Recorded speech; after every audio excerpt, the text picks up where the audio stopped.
Muchas gracias por este tema. Una maravillosa mirada de lo que ocurre y que pocos entendemos. Dios es amor, y tenemos el privilegio de estar de su parte y no de su enemigo. Cada vez que escucho al Personal Board y a otros pastores consagrados, mi ánimo y mi alegría crecen. Un abrazo grande para todos mis hermanos en Cristo que día a día luchan la gran dura batalla de la fe. Desde Chile. Muchas gracias, pastor. Dios le bendiga. Aprendí mucho con sus temas. Adelante, tema lo que pueden hacer los hombres si Dios está con usted. Nada. Pueden hacer los que se creen con derecho a elegir lo que les gusta a ellos y no a nuestros Dios. Hoy nos reunimos para escuchar la poderosa palabra de Dios a través del siervo del Señor, el pastor Esteban Bohr. En este mensaje seremos invitados a reflexionar profundamente sobre nuestra fe, nuestra firmeza en la palabra de Dios y cómo vivir una vida digna del llamado que hemos recibido.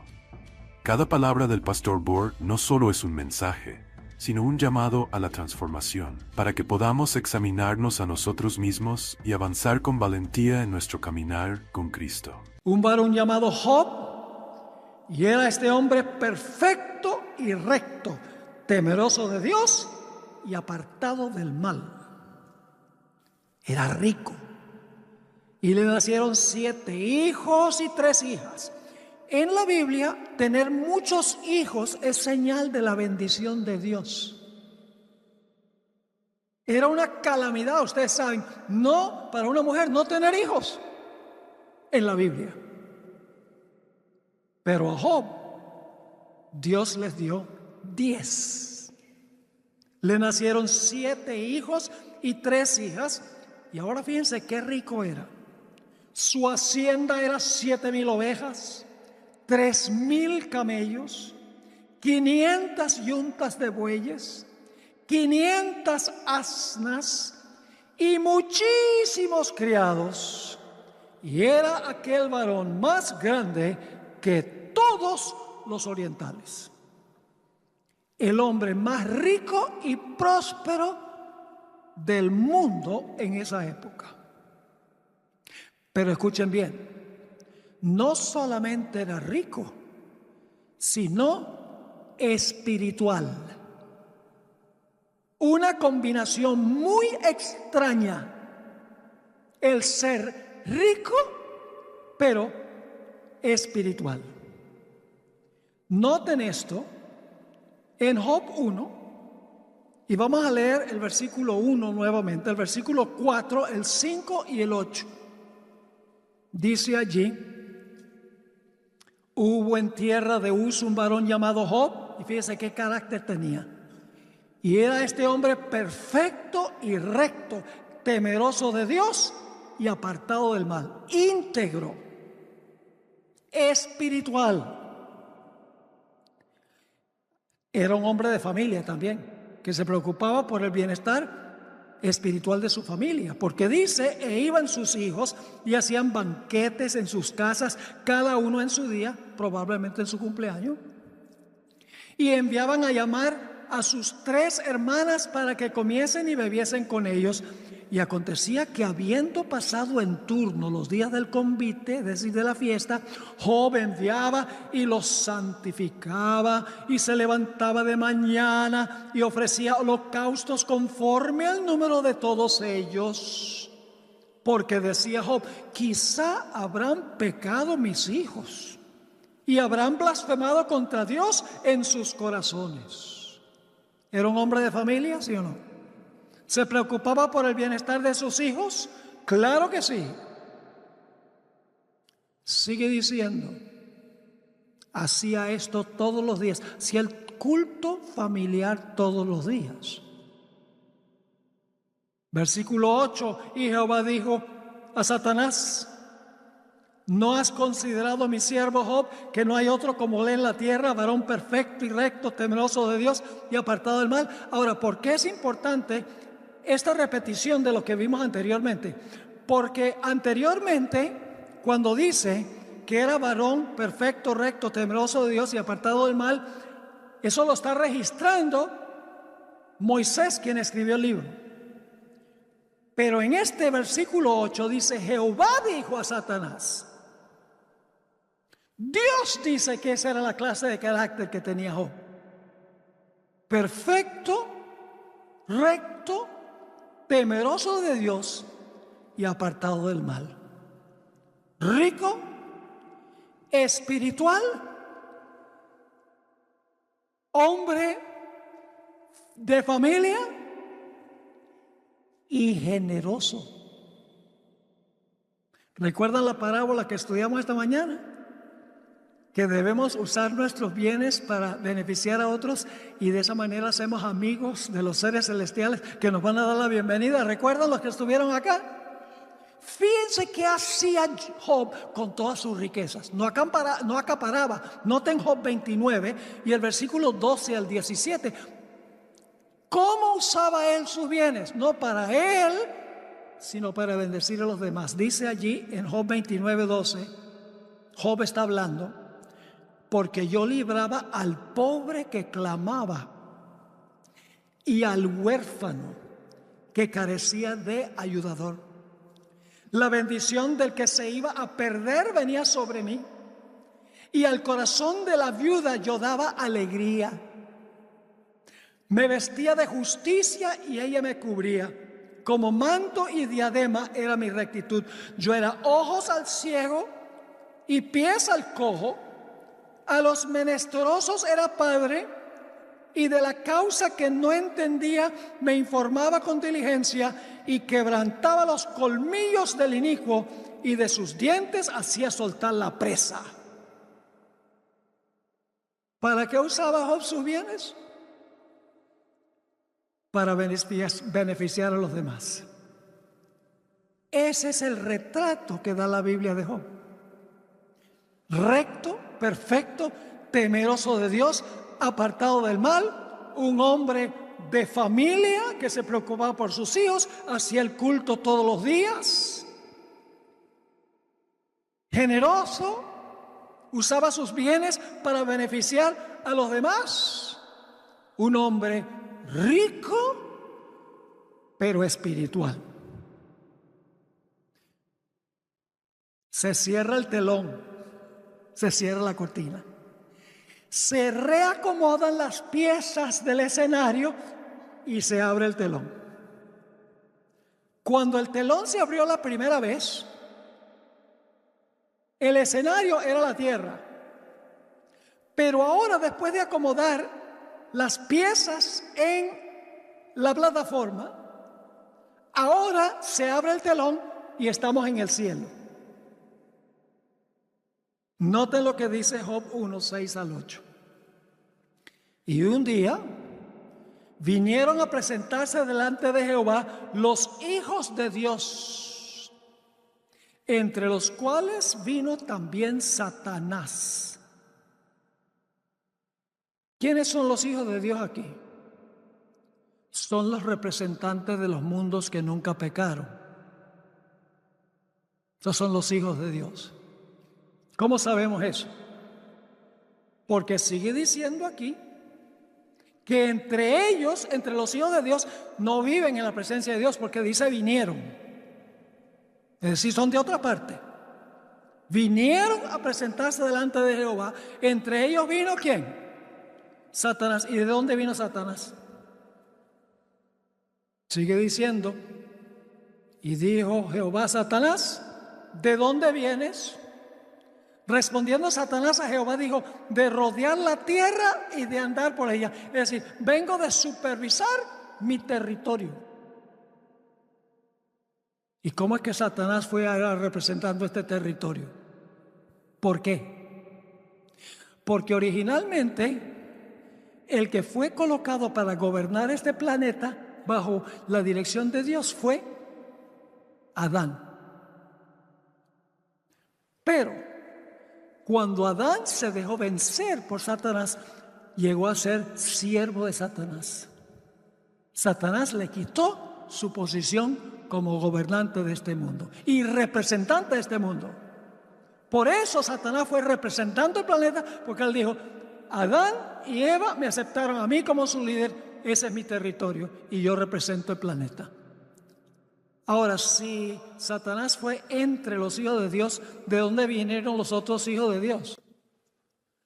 Pues deben haber sido también representantes ¿de qué? de los mundos. Pues Satanás viene representando el planeta Tierra. Los otros hijos de Dios que vienen a presentarse delante de Jehová deben ser los representantes de los otros mundos que nunca pecaron. Yo hice una serie sobre los 24 ancianos, donde compruebo todo lo que les estoy diciendo ahora, pero eso no es lo que quiero que capten ahorita, que se pregunten, bueno, ¿quiénes son los 24 ancianos? ¿Quiénes son los hijos de Dios? Sencillamente la parte clave ahora es que los hijos de Dios son los representantes de los mundos que nunca pecaron. Son miembros del concilio celestial. Dios gobierna el universo con un sistema representativo. Dios podría ser todo el mismo. Pero Dios tiene delegados que vienen de todo el universo al concilio celestial para deliberar qué hacer en relación con este planeta. En Patriarcas y Profetas, la hermana White dice que cuando Lucifer cuestionó la posición de Jesús, que Dios convocó al concilio celestial y les presentó la verdadera condición de Jesús. ¿Quién era? Porque Lucifer estaba diciendo que Jesús era uno como él. ¿Y por qué el Padre favorecía a Jesús y no a él? Y por eso el Padre dijo, ustedes pueden pensar que él es como uno como Lucifer. No, él es Dios. Ahí se reunió el concilio celestial. Y es más, la hermana White dice que cuando iba a echar a Lucifer del cielo, dice que reunió el concilio celestial, les reveló todo lo que Lucifer estaba haciendo y dice, ¿qué deciden ustedes? ¿Se queda o lo echamos? Y fue el concilio celestial que dijo, échalo. Eso es lo que está pasando aquí.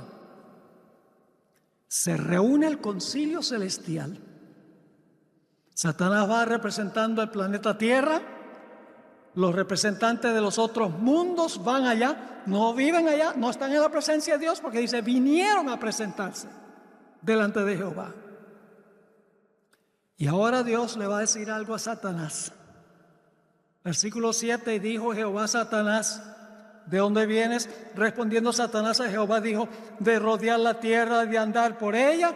Y Jehová dijo a Satanás, ¿no has considerado a mi siervo Job? Vive en tu territorio, pero es siervo mío.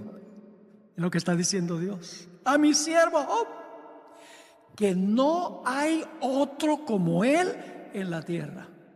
Varón perfecto y recto, temeroso de Dios y apartado del mal. Y Dios lo dice tal vez con un toquecito de orgullo santo. ¿No ha visto a mi siervo Job? Vive allá, pero es siervo mío. Pero Satanás le tiene la respuesta a Dios. Escuchen bien. ¿Están escuchando esta conversación todos los representantes del universo? ¿Lo están escuchando, sí o no? Sí, señor, es importante. El jurado está escuchando la evidencia. Y Satanás tiene una respuesta a Dios. Noten el versículo 9 al 11. Respondiendo Satanás a Jehová dijo, ¿acaso teme Job a Dios de balde? ¿Acaso Job teme a Dios gratis, sin interés? Y luego acusa a Dios, diciendo, ¿no le has cercado tú alrededor a él? ¿Hizo a su casa y a todo lo que tiene? Cualquiera te sirve así. Él es mercenario. Tú le pagas con bendición y claro, te sirve. Cualquiera te sirve así. Y los seres celestiales están escuchando. Ellos saben que Dios ha cercado a Job, que Dios protege a Job y que Dios bendice a Job. Lo han visto. Y Satanás dice, claro, él te sirve por los panes y los peces.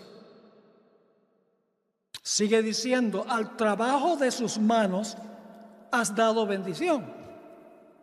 Por tanto, sus bienes han aumentado sobre la tierra. ¿A quién está acusando? A Dios. Pero extiende ahora tu mano y toca todo lo que tiene, y verás si no blasfema contra ti en tu misma presencia, es decir, en tu misma cara. Y el concilio celestial, los representantes del universo están diciendo, ¿de verdad que Dios ha rodeado a Job? No permite que Satanás lo toque. Dios ha prosperado y bendecido todo lo que tiene. ¿Quién tendrá razón? ¿Será que la acusación de Satanás es cierta? ¿Que no le ha dado acceso a Job? ¿Están captando cuál es la situación aquí? Y luego, ¿qué le dice Dios a Satanás? Dijo Jehová a Satanás, versículo 12: he aquí, todo lo que tiene está en tu mano, solamente no pongas tu mano sobre él. Y salió Satanás de delante de Jehová. Y los seres celestiales, los representantes del universo, están diciendo, ¿quién tiene razón? ¿Dios o Satanás? Ese es el escenario. Muchos intérpretes se han equivocado, creo yo, en su interpretación del libro. Porque piensan que Satanás estaba acusando a Job, pero la acusación era contra Dios. La acusación era, te servirán tus siervos, Dios, cuando todo anda bien y también cuando todo anda mal. Es decir, servirán los que aman a Dios en las buenas y en las malas, en la enfermedad y en la salud, en la prosperidad y en la adversidad. ¿Acaso tú no has comprado la lealtad de Job? Cercándolo y bendiciendo todo, y no me das acceso a él. Y Dios le dice, así es la cosa. Permito que le quites todo lo que tienes, si quieres. Y verás que va a permanecer fiel. No me sirve por los panes y los peces. Se cierra el telón, se reacomoda el escenario, se abre el telón y estamos otra vez en la tierra. Job no sabe que él ha sido el tópico de conversación del universo. Es un problema universal. Se abre el telón. Ahora estamos en la tierra. Satanás ha descendido del cielo, furioso. Dice, ay, ay, ay, ahora voy a quitarle todo lo que tiene.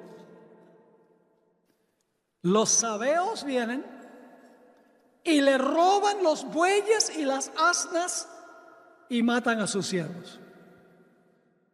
Fuego cae del cielo y consume las ovejas y los siervos. Los caldeos le roban todos los camellos y matan a los siervos. Un viento recio tumba la casa donde estaban comiendo sus hijos y sus hijas, y todos perecen. Estas cosas no ocurrieron en cuestión de días o meses, ocurrieron un evento tras otro. Porque el relato dice que mientras este estaba dando las malas noticias, llegó el otro para dar también la mala noticia. Y cuando ese llegó el otro enseguida para dar la mala noticia. Esto ocurrió en cuestión de minutos. Job ha perdido todo. De Dios es silencio. Y Job llega a la conclusión de que su mejor amigo Dios se ha volcado contra él sin explicación y sin razón. Job se siente tentado a tirar la toalla o a decir que Dios está muerto, a maldecir a Dios y a morir, pero no lo hace. Está atormentado por toda clase de preguntas y dudas, porque esto le está pasando sin razón. Parece haber perdido el apoyo de su mejor amigo Dios. Clama a él, pide una entrevista con Dios y la respuesta de Dios desde el capítulo 3 hasta el capítulo 38 es silencio. Vamos a leer algunos versículos. Obviamente no podemos leer todo el capítulo 3 hasta el 38, pero he escogido algunos versículos para que ustedes puedan captar el sufrimiento de Job. Noten lo que dice Job 16, 11 al 14. Vamos a leer algunos pasajes sobre la agonía de Job. El tiempo de angustia de ¿quién? De Job. ¿Pasó por un tiempo de angustia? ¿Tenía un adversario? ¿Sí o no? ¿Perdió todo? Están viendo la repetición de la historia de la viuda. Todos los elementos están allí. Pero ¿qué hacía la viuda? Venía y venía y venía al juez. Y Job, desde el capítulo 3 al 38, viene y viene y viene a Dios. Y así como el juez se demoró en contestar las plegarias de la viuda, Dios se demora en contestar las plegarias de Job. Job es un símbolo de los que van a vivir al final de la historia en el mundo. Los que van a pasar por el tiempo de angustia. Ya vimos, lo vamos a perder todo. Así que no nos acomodemos mucho con todas las comodidades que tenemos. Porque todo se va a perder. Y ahí se verá quién es quién. Ahí se verá quién sirve a Dios por amor y quién sirve a Dios por interés. Y aquellos que permanezcan fieles van a vindicar a Dios. Porque los seres celestiales van a decir, sí, Señor, hay un grupo de fieles que van a servir a Dios porque lo aman, no importa lo que suceda. Esa es la generación final que pasa por el tiempo de angustia. Job 16, 11 al 14. Dice Job, Dios me ha entregado al mentiroso y en las manos de los impíos me hizo caer. Próspero estaba y él me desmenuzó. Me arrebató por la cerviz, me despedazó, me puso por blanco suyo. Está hablando de Dios. Me rodearon sus flecheros, partió mis riñones, no perdonó, mi hiel derramó por tierra, me quebrantó de quebranto en quebranto, corrió contra mí como un gigante. Ahora, si ustedes creen que es pecado que Job haya dicho, ¿por qué me has desamparado? Entonces Jesús en la cruz pecó. Porque Jesús en la cruz también dijo a su Padre, ¿por qué me has desamparado?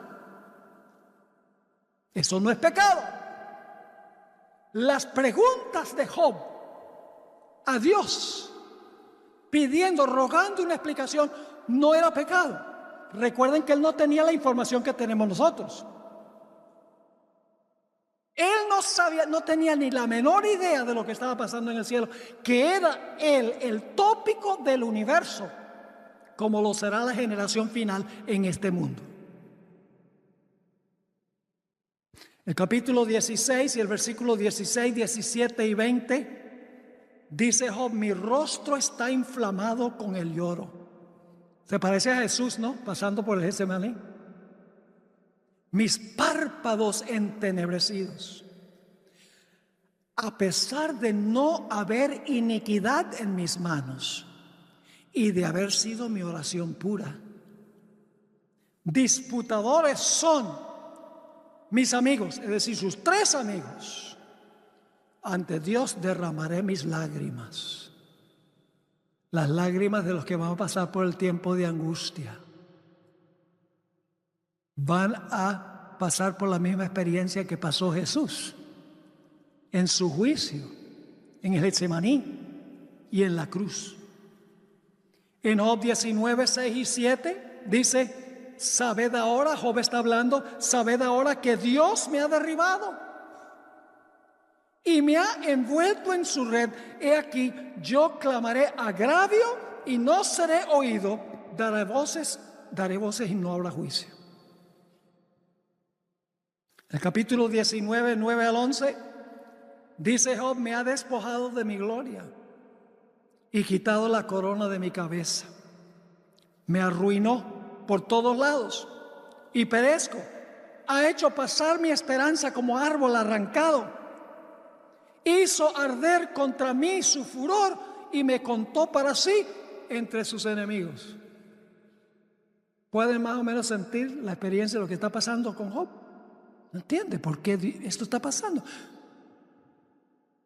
Capítulo 23 y el versículo 3 al 9 dice Job, ¿quién me diera el saber dónde hallar a Dios? Yo iré a su silla, expondría mi causa delante de él y llenaría mi boca de argumentos. Yo sabría lo que él me respondiese y entendería lo que me dijera. ¿Contendería conmigo con grandeza de fuerza? No, antes él me atendería. Si yo pudiera conseguir a Dios, yo sé que él me atendería. Allí el justo razonaría con él y yo escaparía para siempre de mi juez. He aquí yo iré al oriente y no lo hallaré, al occidente y no lo percibiré. Si muestra su poder al norte, yo no lo veré, al sur se esconderá y no lo veré.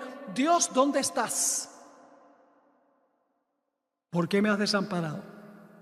Estoy dispuesto de perder todo lo que tengo, pero no estoy dispuesto de perderte a ti, mi mejor amigo. Capítulo 30 y el versículo 20 y 21. Clamo a ti, dice Job, y no me oyes. Me presento y no me atiendes. Te has vuelto cruel para mí. Con el poder de tu mano me persigues. Así se siente Job. Sentimientos reales. En Job 30 y el versículo 9 al 13 dice Job, y ahora yo soy objeto de su burla de las naciones que antes lo admiraban. Les sirvo de refrán, me abominan. Se alejan de mí, aún de mi rostro no detuvieron su salida. Las naciones se volcaron contra él también. Porque Dios desató su cuerda y me afligió. Por eso se desenfrenaron delante de mi rostro. Mis sendas desbarataron, se aprovecharon de mi quebrantamiento y contra ellos no hubo ayudador. En el capítulo 31 y el versículo 5 y 6 le dice Job a Dios, si anduve con mentira y si mi pie se apresuró a engaño, péseme Dios en balanzas de justicia y conocerá mi integridad. Eso de pesar en la balanza tiene que ver con un juicio. ¿Recuerdan cuando cayó Babilonia? Menemertekel Uparsin dice, ha sido pesado en balanza y ha sido hallado falto. Es decir, todo esto es lenguaje legal, porque esto es un juicio. La evidencia es Job y la acusación es contra Dios. Y el jurado son los seres celestiales. Y están viendo qué va a pasar con Job. Capítulo 31 y el versículo 35 dice Job, ¿quién me diera, quién me oyese? He aquí mi confianza es que el Omnipotente testificaría por mí, aunque mi adversario me forme proceso. Lenguaje legal de un juicio. Pero escuchen bien, no toda la experiencia de Job fue deprimente. Tuvo momentos de gran fe.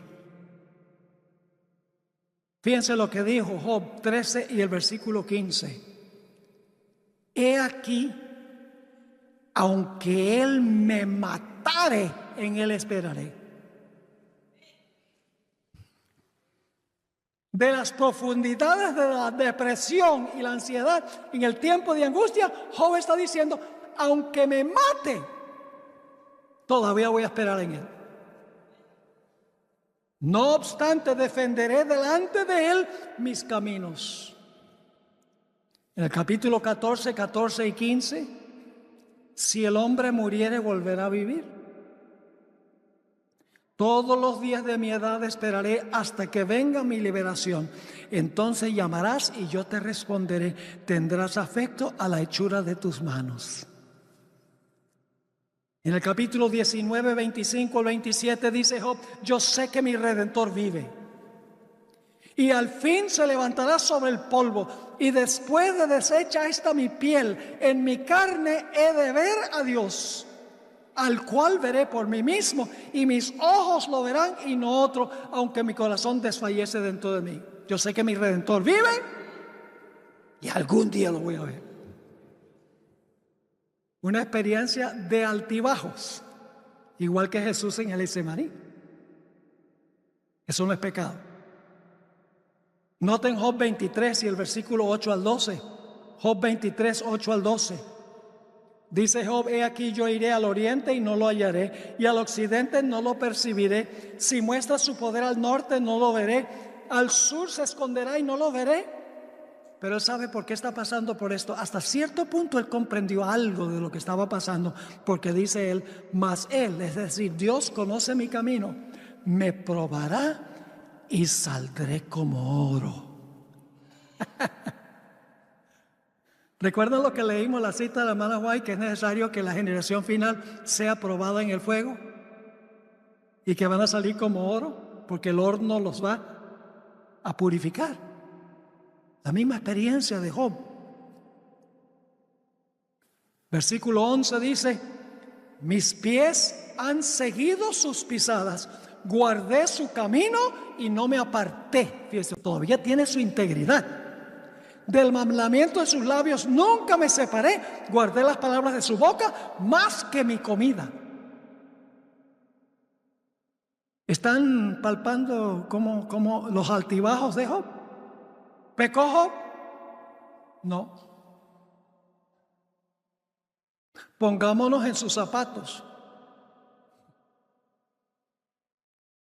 Finalmente llegamos al capítulo 38 y el versículo 1 al 3. Ahora Dios le va a decir a Job: ahora cállate tú, que voy a hablar yo.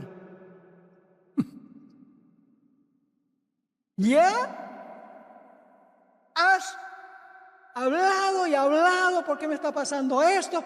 Yo soy fiel a ti, yo te amo, yo sé que tú vives, yo sé que voy a ver tu rostro, todo eso lo sé. Pero ¿por qué me ha pasado esto? Y Dios ha guardado silencio hasta el capítulo 38, versículo 1. Entonces respondió Jehová a Job desde un torbellino y dijo: ¿quién es ese que oscurece el consejo con palabras sin sabiduría? ¿Cuál fue el problema de Job? Hablaba sin ¿qué? Sin sabiduría, es decir, sin entender lo que le estaba pasando. Y entonces Dios le dice: ahora ciñe como varón tus lomos, yo te preguntaré y tú me responderás. Me toca a mí, dice Dios. Y luego, escuchen bien, desde el capítulo 38 hasta el capítulo 40, Dios describe el proceso de la creación. Dios le hace a Job en esos capítulos más de 50 preguntas. En el capítulo 38 y 39, Dios describe los días de la creación en orden, todo lo que hizo en los días de la creación. Y por cada cosa que Dios le muestra, Job se siente más insignificante. ¿Dónde estabas tú cuando yo puse los fundamentos de la tierra? Si es que sabes. La primera pregunta. Y luego Dios describe lo que hizo el primer día, la luz, y luego describe el firmamento, luego describe la hierba verde, luego describe las constelaciones, luego describe las aves, los peces, los animales terrestres, y le dice a Job: ¿dónde estabas tú cuando yo hice todo esto? Y ahora Job se ha encogido, se ha vuelto chiquitico. Y entonces Dios termina con esta pregunta. En el capítulo 40, el versículo 1 y 2. Además respondió Jehová a Job y dijo: ¿es sabiduría contender con el Omnipotente? El que disputa con Dios responda a esto: Y luego, en el capítulo 40 y el versículo 3 al 5, Job responde a lo que dijo Dios. Fíjense lo que dice allí. Entonces respondió Job a Jehová y dijo: he aquí que yo soy vil. La palabra vil en el hebreo significa insignificante. Yo soy insignificante, vil. ¿Qué te responderé? Mi mano pongo sobre mi boca. Una vez hablé, mas no responderé. Aún 2 veces, mas no volveré a hablar. Me callaste la boca. No vuelvo a hablar. Pero Job volvió a hablar. ¿Qué lo impulsó a volver a hablar? Lo que está en el capítulo 41. Hasta ese punto, Job no sabe quién le está causando los males. Pero en el capítulo 41, finalmente él va a saber quién es el que le está causando los males. En aquella cultura, que era pagana, la cultura decía que había un ser monstruoso que se llamaba Lotán, que era el enemigo de los dioses. Ahora, Job era monoteísta, no era politeísta, pero él conocía esta historia de que el enemigo mortal de los dioses era Lotán. Y él empieza a pensar, ¿será posible que el que me está causando todos los males es ese personaje enemigo no de los dioses, sino enemigo de Dios? En el capítulo 41, Dios le muestra a Job. Job ha dicho, no vuelvo a hablar. Me has callado la boca. ¿Quién soy yo, el miserable Job, para exigirle explicaciones al gran Dios? Me tapo la boca, no hablo más. Pero luego Dios le muestra un ser monstruoso que se llama Leviatán. Y Dios desafía a Job en el capítulo 41 y el versículo 1 al 4. Dios le dice a Job: ¿sacarás tú al Leviatán con anzuelo? Porque el Leviatán era un animal marino. ¿O con cuerda que le eches en su lengua? ¿Pondrás tu soga en sus narices y horadarás con garfio su quijada? ¿Multiplicará el Leviatán ruegos para contigo?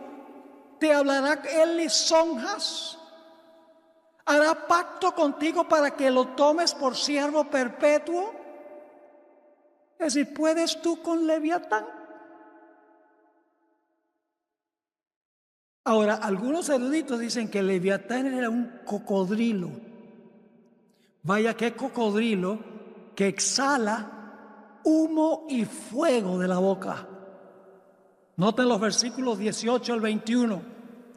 Con sus estornudos enciende lumbre, y sus ojos son como los párpados del alba. De su boca salen hachones de fuego, centellas de fuego, proceden. ¿Cuántos han visto un cocodrilo que exhala fuego? Yo nunca he visto uno. De sus narices sale humo, como de una olla o caldero que hierve. Su aliento enciende los carbones y de su boca sale llama. Vaya, qué interesante es este Leviatán, ¿no? Y luego leamos los versículos 24 al 27. Su corazón es firme como una piedra. Tiene un corazón de piedra el Leviatán. Y fuerte como la muela de abajo. De su grandeza tienen temor los fuertes. Y a causa de su desfallecimiento hacen por purificarse. Cuando alguno lo alcanzare, ni espada, ni lanza, ni dardo, ni coselete durará. Estima como paja el hierro y el bronce como leño podrido. Es decir, Leviatán es invencible, humanamente hablando. Ahora, ¿quién es este Leviatán? ¿Qué representa este Leviatán? Porque Leviatán originalmente existía, era un animal que Dios creó. La mala White dicen patriarcas y profetas, pero luego se degeneró. Es como la serpiente. Dios creó la serpiente, pero luego cargó una connotación negativa. La gente le tenía miedo ahora a la serpiente. El Leviatán que se menciona aquí no es el enemigo de Job. En realidad, lo que representa el Leviatán es el enemigo de Job. Y Job entiende ahora en su cultura que el Leviatán es símbolo del enemigo de Dios. Ahora, una clave para saber qué representa el Leviatán está en los versículos 43 y 44. No hay sobre la tierra quien se le parezca, animal hecho exento de temor, es decir, que sin miedo. Menosprecia toda cosa alta, es rey sobre todos los soberbios. ¿Quién es el rey sobre todos los soberbios? Satanás es el rey sobre todos los soberbios. Ahora, alguno podría pensar y decir, bueno, pastor, ¿quién sabe si Leviatán representa a Satanás? Dios está diciéndole a Job, mira, tú no puedes con Leviatán, nadie se le puede parar al Leviatán, nadie lo puede vencer, pero Dios dice, yo puedo. Dios dice, yo puedo. Vamos a Isaías 27:1, donde se menciona Leviatán. Dicho sea de paso, en el Salmo 74, 12 al 14, dice que el Leviatán tenía varias cabezas. Salmo 74, 12 al 14 dice que el Leviatán no tenía una cabeza, tenía cabezas. No dice cuántas, pero vamos a encontrar en Apocalipsis cuántas cabezas tiene. Isaías 27:1 define quién es Leviatán. Está hablando de lo que pasa después del milenio. En aquel día Jehová castigará con su espada dura, grande y fuerte al Leviatán. ¿Y qué es Leviatán? Serpiente veloz. Oh, Leviatán es la serpiente. Serpiente tortuosa. Y matará al dragón que está en el mar. Leviatán es la serpiente y el ¿qué? Y el dragón. ¿Pueden ustedes pensar de otro pasaje en la Biblia que menciona la serpiente y el dragón y la palabra Satán? Satanás. Oye, nota lo que dice Apocalipsis 12, 7 al 9. Apocalipsis 12, 7 al 9. Después hubo una gran batalla en el cielo. Miguel y sus ángeles luchaban contra ¿quién? El dragón. Enseñarás. De oídas te había oído, mas ahora mis ojos te ven. Cuando la Biblia habla de ojos, ver, Job tenía probablemente vista 20/20. Es como en el libro de Génesis, el capítulo 3. La serpiente le dijo a Eva, serán abiertos vuestros ojos. Entonces Eva era ciega. ¿Qué está diciendo? Está diciendo, los ojos simbolizan sabiduría. Cuando Job dice, mis ojos ven, dice, ahora entiendo. ¿Por qué tuve que pasar por eso? No es Dios.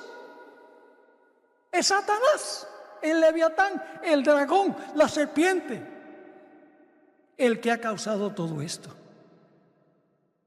Oye, te ruego y hablaré, te preguntaré y tú me enseñarás. De oídas te había oído, mas ahora mis ojos te ven. Es decir, ahora entiendo.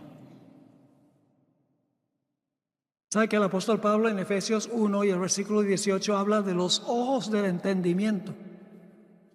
Y cuando Saulo de Tarso se convirtió, Dios le dijo, yo te voy a usar para que abras los ojos de los gentiles. Pues los gentiles no eran todos ciegos, espiritualmente ciegos. Dicho sea de paso, ¿cuál es el animal que representa la sabiduría? El búho. ¿Sí o no? El búho. ¿Por qué el búho? ¿Qué sobresale del búho? Pues los ojos.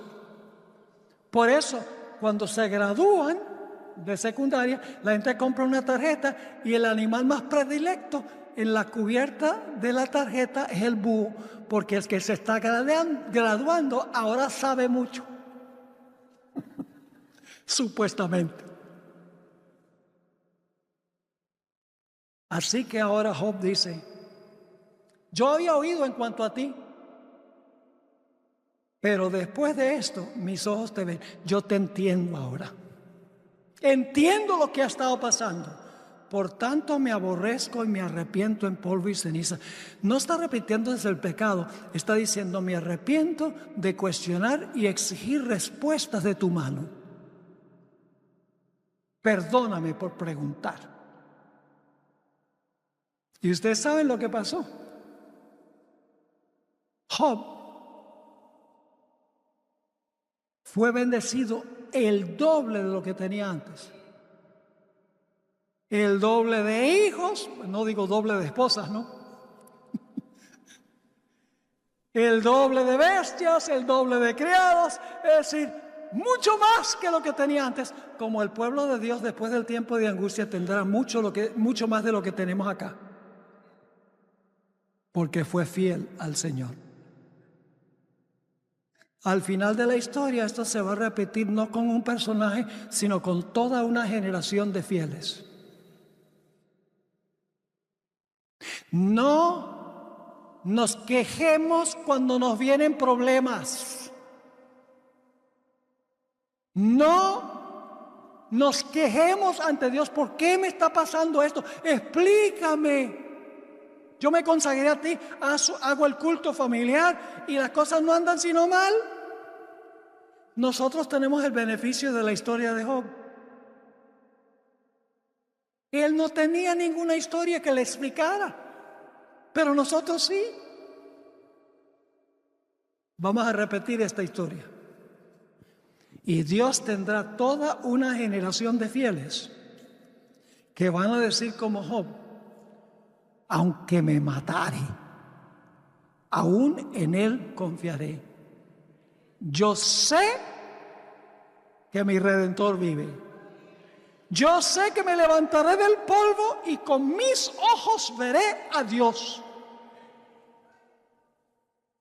Esa es la clase de fieles que Dios quiere. No que sirvamos a Dios cuando todo anda bien, por los panes y los peces, como mercenarios. Yo te sigo, Señor, y tú me bendices. ¿Y qué pasa cuando Dios nos bendice? ¿Nos soltamos de la mano de Dios cuando no vemos las bendiciones de Dios? Ojalá que no. Dios a veces permite que pasemos por circunstancias difíciles ahora porque nos está preparando para lo que viene. La fe aumenta en las pruebas. La fe que no es probada no crece. Por eso lean Hebreos 11. Mucha gente que la fe, cree que la fe es, la fe es creer en Jesús. Escuchen bien, la fe es confiar en Jesús tanto que hacemos lo que Él dice. Saben que toda la gente en Hebreos 11 está haciendo algo, no solo están creyendo algo, sino que están haciendo algo. La verdadera fe es una fe que actúa. Y ustedes leen las historias que encontramos allí en Hebreos 11. Noé construyó un arca, actuó, aunque nunca había llovido. Moisés prefirió salir con el pueblo que quedarse en Egipto para ser faraón. Abraham llevó a su hijo para sacrificarlo. Y cuando Dios le dijo a Abraham, teniendo 100 años y Sara 90, le dijo, ustedes van a tener un hijo. No crean ustedes que fue una inmaculada concepción. Abraham tuvo que actuar, tuvo que tener relaciones sexuales con su esposa. Porque creyó lo que Dios le dijo. La fe es creer lo suficiente en Dios como para hacer lo que Él dice. Una fe que obra. No somos salvos por fe sola, ni por obras solas, ni por una combinación de fe más obras, sino por una fe que obra. Porque una fe que no obra no es fe. Esa es la clase de gente que Dios está esperando. Esa es la generación que Dios espera. ¿Seremos nosotros parte de esa generación? Yo me pregunto. Termino con este texto. Dice Job: mas Él conoce mi camino, me probará y saldré como oro.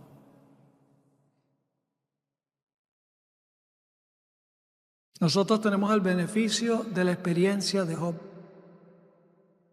y estamos tomando decisiones que van a determinar a dónde estamos en el conflicto final. Dios quiera, mis hermanos y hermanas, que no importa lo que venga a nuestra vida, seamos fieles al Señor, porque lo amamos. Que aunque no nos vengan sino males, decimos: Dios tiene un plan, no lo entiendo, pero confío en Dios y yo sé que lo que está permitiendo es lo mejor para mí. Y si ustedes leen el capítulo 42 de Job, van a encontrar algo muy interesante. Según Job 1 y 2, ¿quién causó los males de Job? Satanás, dice, ¿verdad? Fue el que causó los males. Pero en el capítulo 42 dice: todo el mal que Jehová trajo sobre Job. En la Biblia, lo que Dios permite se le atribuye a Dios, aunque Dios no lo hizo. Cuando Saúl se endemoniaba, dice que venía un espíritu malo de parte de Jehová. No es que Dios manda espíritus malos para atormentar a la gente, no. Sencillamente Saúl se retiró del Señor y Dios permitió que un espíritu atormentara a Saúl. Dios no le causó los males a Job.